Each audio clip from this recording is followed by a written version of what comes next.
Hello friends, welcome back to my channel. I hope आप सब लोग बिल्कुल ठीक होंगे और अपनी पढ़ाई अच्छे से कर रहे होंगे। तो आज हम लोग अपना सैम्पल क्वेश्चन पेपर 3 कंटिन्यू करेंगे। इस सैम्पल पेपर में हम लोगों ने section A and section B पूरा कंप्लीट कर लिया है। सेक्शन ए में आपके ऑब्जेक्टिव टाइप्स क्वेश्चन थे, उसको भी हम लोगों ने कर लिया। उसमें कुछ असर्शन एंड रीजंस थे, वो भी हम लोगों ने डिस्कस कर लिए हैं। सेक्शन बी भी हम लोगों ने कंप्लीट कर लिया है। तो आज हम लोग सेक्शन बी नहीं कंप्लीट किया है, सेक्शन बी को आज हम लोग कंटिन्यू करेंगे। सेक्शन ए पूरा कंप्लीट कर लिया है, सेक्शन बी आज मैं आपको एक्सप्लेन करेंगे। तो आई होप आपने प्रीवियस वीडियो देख ली होगी, उसमें आपने सारी चीज़ों को अच्छे से समझ लिया होगा। अगर कोई डाउट है तो आप उसे कमेंट सेक्शन के थ्रू मुझसे पूछ भी सकते हैं। मैं पूरी कोशिश करूँगी कि आपके सारे डाउट्स को मैं क्लियर कर दूँ।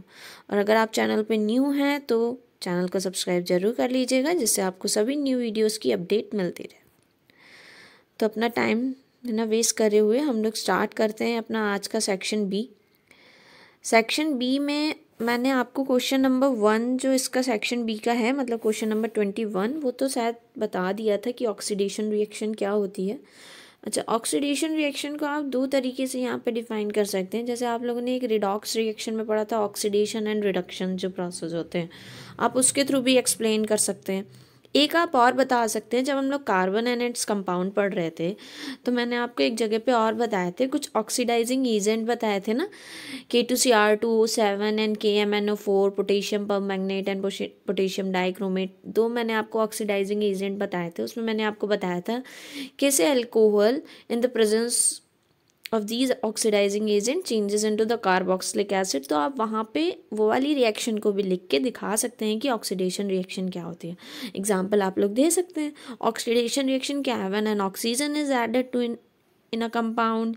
या फिर आप इसी के बेसिस पे दीजिएगा कि अब जब ऑक्सीजन को ऐड करते हैं तो उसमें ऑक्सीडेशन हो जाता है। ओके, नेक्स्ट क्वेश्चन देखिए। ये जो क्वेश्चन है ये आपका रिप्रोडक्टिव सिस्टम से है, मतलब जो प्लांट्स का रिप्रोडक्टिव सिस्टम होता है, जो फर्टिलाइजेशन हो रही होती है, तो वहाँ पे ये आपका एक जो पूरा डायग्राम है ये किसका है, फीमेल रिप्रोडक्टिव पार्ट है। ठीक है, और उसमें आप देखिए यहाँ पे जो ये दिखाए गए हैं ये पॉलन ग्रेन्स हैं। पॉलन ग्रेन्स होते हैं ना, पॉलन ग्रेन्स जो किसके थ्रू, पॉलिनेशन के थ्रू पॉलेंस आते हैं, और किस पे, जो फीमेल का रिप्रोडक्टिव पार्ट होता है स्टिग्मा, उस पे आके स्टिक हो जाते हैं, क्योंकि यहाँ पे कुछ कैसा स्टिकी सब्सटेंस प्रेजेंट होता है जिसकी हेल्प से पॉलन ग्रेन स्टिक हो जाते हैं वहाँ पे आके। उसके बाद क्या होता है, जो पॉलन ग्रेन्स होते हैं उसमें से एक ट्यूब लाइक स्ट्रक्चर का फॉर्मेशन होता है, मतलब ग्रोथ होता है, जिसकी हेल्प से जो पॉलन के अंदर इसके जो गैमीट्स होते हैं जिनको आगे जाके फ्यूज़ होना होता है एग के साथ, वो जाके यहाँ पे ऐसे इस ट्यूब लाइक स्ट्रक्चर में फर्दर मूव करते हैं। ये ऊपर वाला होता है आपका स्टिग्मा, नेक्स्ट होता है आपका ये स्टाइल, ये सारे पार्ट्स आपको पता होंगे। और ये आपका ओवरी होती है, ओवरी के अंदर ये ओव्यूल प्रेजेंट होता है। ओके, तो यहाँ पे आप देखिए ये जो पॉलन ग्रेन है उसमें से एक जर्म ट्यूब यहाँ पे उसका फॉर्मेशन होता है, जिसकी हेल्प से यहाँ पे जाके जो इसके गैमीट्स होते हैं, मेल गैमीट्स, वो अंदर जाके एग के साथ फ्यूज हो जाते हैं। तो यहाँ पे दो गैमीट्स होते हैं, दो। ठीक है, तो एक क्या करता है, एक तो फर्टिलाइजेशन करता है, और फर्टिलाइजेशन में क्या होता है, जब male gamete female gamete fuse होते हैं या फीमेल एग फ्यूज होता है उसके बाद जाइगोट का फॉर्मेशन होता है। ये तो आपका फर्टिलाइजेशन का प्रोसेस हो जाता है। एक और प्रोसेस होता है, उसको आप लोग डिटेल में क्लास 12th में पढ़ेंगे जब आप प्लांट्स का रिप्रोडक्शन पढ़ेंगे, ट्रिपल फ्यूजन।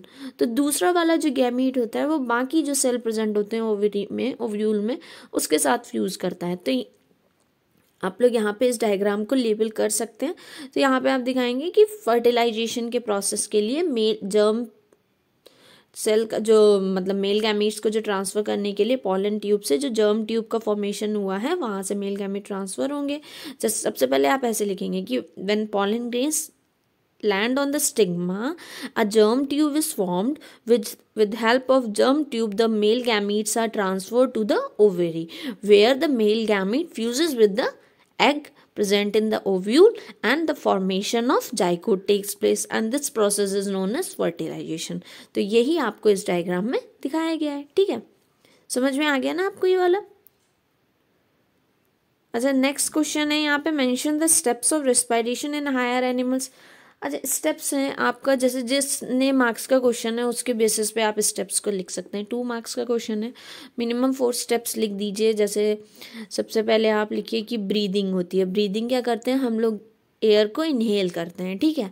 एयर को जब इनहेल करते हैं तो ब्रीदिंग में तो सारी एयर जाती है, ये थोड़ी ना है कि सिर्फ हम ऑक्सीजन को इनहेल करते हैं। ब्रीदिंग हुई, इनहेल करा एयर को, उसके बाद क्या हुआ, वो जितना भी पैसेज होता है, जो भी हमारा रिस्पिरेटरी ट्रैक है, उसके थ्रू वो फर्दर पास होती है। सबसे पहले आपने नॉस्ट्रल्स के थ्रू एयर को इनहेल करा, उसके बाद वो आपके रिस्पिरेटरी ट्रैक के थ्रू कहाँ पे गई, लंग्स में गई, लंग्स तक गई वहाँ पे, ठीक है।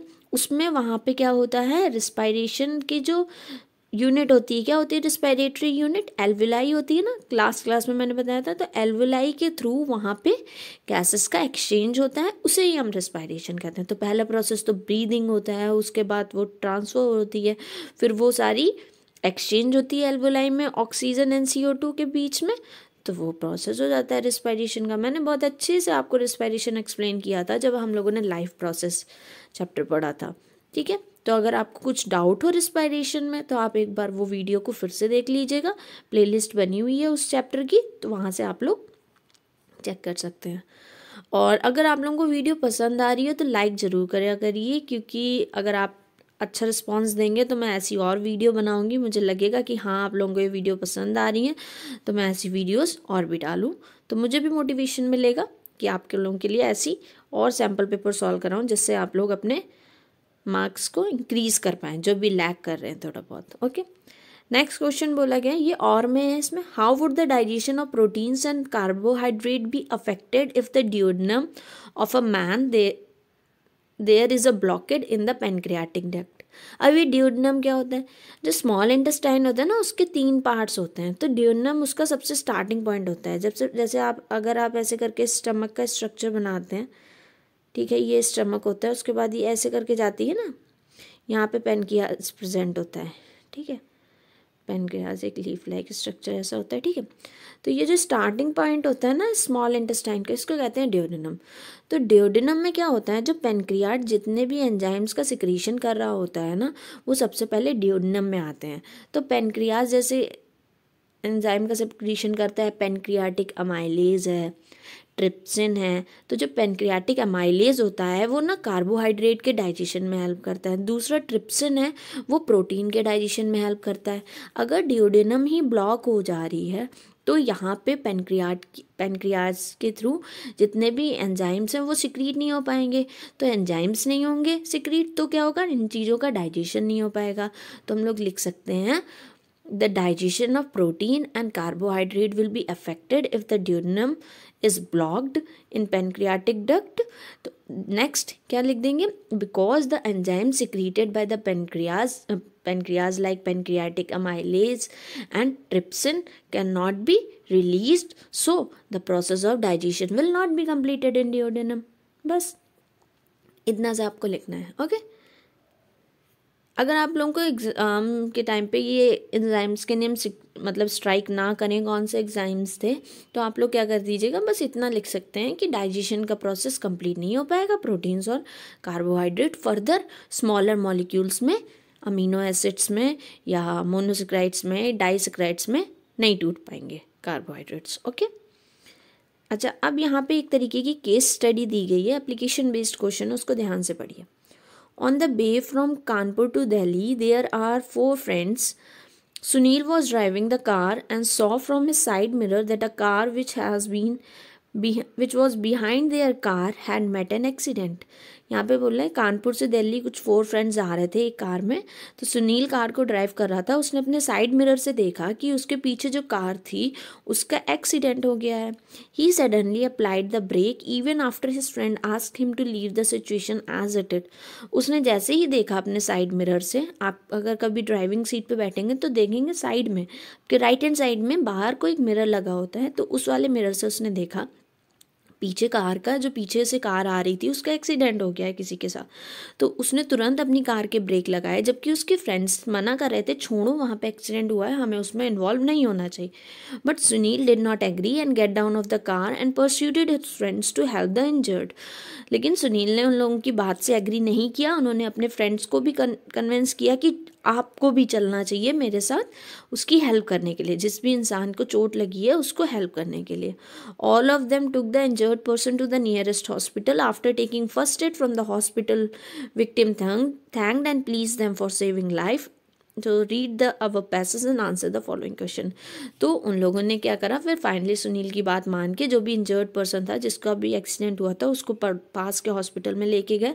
वहाँ पे उसको फर्स्ट एड प्रोवाइड करी। उसके हॉस्पिटल में वहाँ पे विक्टिम ने उसने थैंक कहा उन लोगों को कि उन लोगों ने उसकी लाइफ को सेव किया। तो अब आपको ये पैसेज समझ में आ गया ना। अब इसमें से आपको जितने क्वेश्चंस दिए गए हैं उनको सॉल्व करना है। तो पहला क्वेश्चन क्या है, name the type of mirror from which Sunil saw the accident. अच्छा, अब आपको बताना होगा कौन सा मिरर लगा होता है। देखो ये तो फैक्ट है, आपको याद होना चाहिए, जो कॉन्वेक्स मिरर लगा होता है। कॉन्वेक्स मिरर कैसा होता है ना, कॉन्वेक्स मिरर साइड से बल्ज होता है, कर्व्ड होता है। तो ये कर्व होता है, तो ये मिरर क्या करता है ना, लार्ज इमेज, मतलब लार्ज नहीं, मेरे कहने का मतलब है कि बहुत ज़्यादा एरिया कवर करके वो दिखाता है।